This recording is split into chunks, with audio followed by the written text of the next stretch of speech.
Sumarveðrið stóð eitthvað á sér þegar við komum á Skagaströnd miðjan maímánuð. Náttúrufegurðin sem staðurinn frægur fyrir var í öruggu skjóli fyrir vorhreti, en það fór þó að létta til þegar leið á daginn.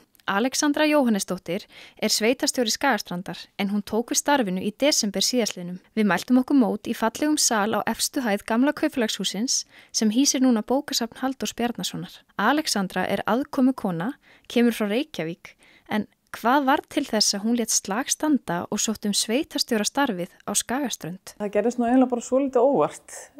Vinur minn benti mér á að það hefði verið að auglýsa í annað skiptið eftir sveitastjóra á Skagaströnd og mér fannst það hljóma frekar spennandi. Mér datt ekkert endilega að ég myndi sækja þó að ég hafi svona verið að íhuga það, en ákvað að slá til á síðustu stundu og það gekk svona vel. Þannig að það var góð ákvörðun, góður vinur.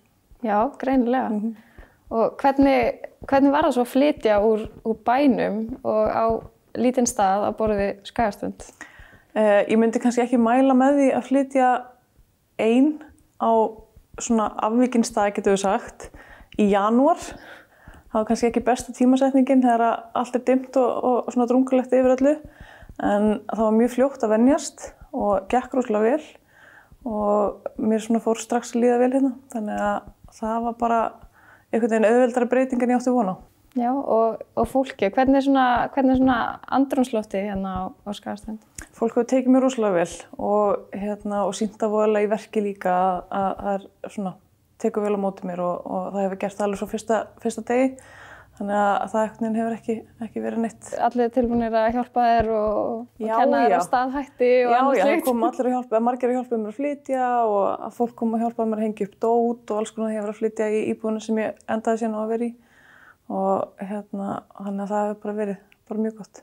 Alexandra í kjöraðstöðu til þess að sjá tækifæri staðarins í hlutlausu ljósi og hún sá strax hvar styrkleikarnir lágu. Fyrir mig eins og ég upplifa verandi ekki frá staðnum að þá það bara nándin við náttúruna og mér hefur fundist óbúslega gott að það svona stutt í óbúslega fallega náttúru og svona víðáttumikla.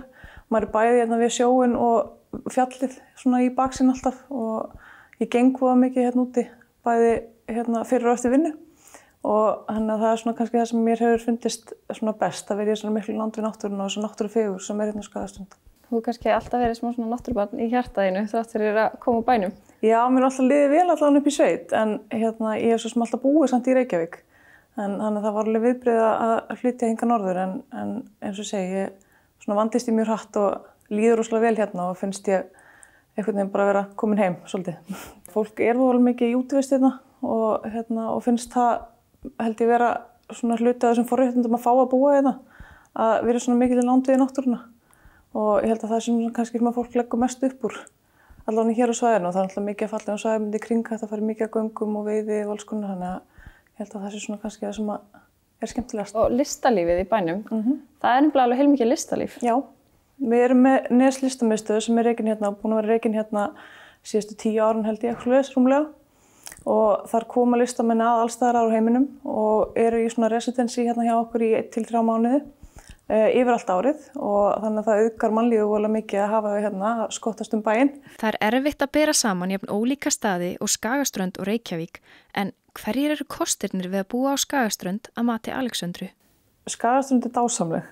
Það er dásamlegt að búa hérna og það svona mikil svona nánd bara við eins og ég sagði að bæði náttúru og bara fólkið og það svona mikil eining finnst manni í samfélaginu sjálfu og fólk svona jákvætt fyrir því að koma sínu samfélagi til góða, að svona fólk ber hagsmuni samfélagsins fyrir brjósti. Og hjálpast að. Og hjálpast að og svona það hérna svona kannski líka bara þetta að fólk tilbúið til að taka meira þátt. Að þú kannski finnur ekkert eins mikið fyrir því þú býrð á stærri stað en það skiptir fólk máli að hlutinni séu í góðu lagi í þessu litla samfélagi og svona fólk ber hag þess fyrir brjósti.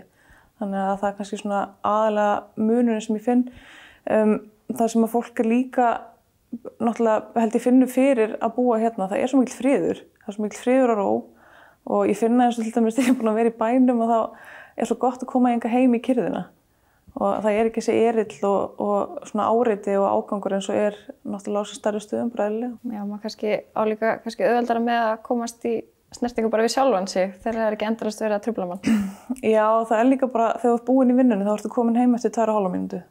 Já. Þú veist, þú þarft ekki að vera í umferð í nokkra klukktíma eða til og frá vinnu og eða tími það vera í röðum og eitthvað svoleiðis. Standa í röðu kassa í bónus. Já, það alveg, mér brá bara daginn þegar ég fór í búðina á röða því að ég bara ekki upplifað það áður eftir að fluga. Hvað útsalað? Já, það var eitthvað svona útsalað páskanami. Já, akkurat, mæta allir. Já. En sveitarstjóra jobbið, þetta svolítið nýtt fyrir þér. Þú ert ekki beint búin að vera í svona áður. Nei. Í hverju varstu svona búin að vera í áður komst hingað?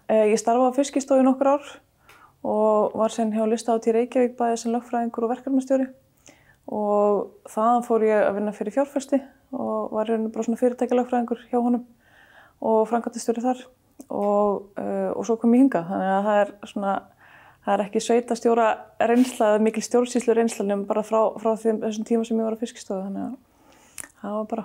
Og hvernig leggst þetta í þig svona fyrstu mánuðina? Mjög vel, þetta rosalega fjölbreytt. Það svona eitthvað nýtt sem kemur upp á hverju einasta degi og það alveg, já, lærdómur því bara þurfa að takast á við það að halda svona mörgum boltum á lofti og í svona litlu sveitafélagi það náttúrulega heldur ekki stór skrifstofa. Það ekki tæknisvið eða umhverfissvið eða eitthvað svoleiðis þannig að þú þarft svolítið að vera bara allt í öllu og það bara mjög gaman og ég ætla að geta sagt að mér leiðist ekki. Nei. Og ég sé ekki fyrir að mér muni leiðast í þessu starfi. En það var forverður minni í þessu starfi í 28 ár þannig að eitthvað hlýtur hann að hafa gott það að segja. Af hverju á fólk að koma að heimsækja Skagaströnd? Það bara svo dásamlegt að vera á Skagaströnd og fallegt að vera hérna. Ég held að ef fólk að sækjast eftir að komast í kyrrð og ró og fallegt umhverfi að þá þetta akkurat staðurinn. Það mikið af fallegum göngulegum í kring og bæði hægt að ganga Höfðan hjá okkur þar sem mikið fuglalíf, fallegt fuglalíf og þannig að fólk sem áhugafólk það og getur nýtt sér það og það eru fallega göngulegir upp Spákonufjallið, fjallið okkar hérna og já, svona ýmis bara útivist sem skemmtilegt að nýta sér.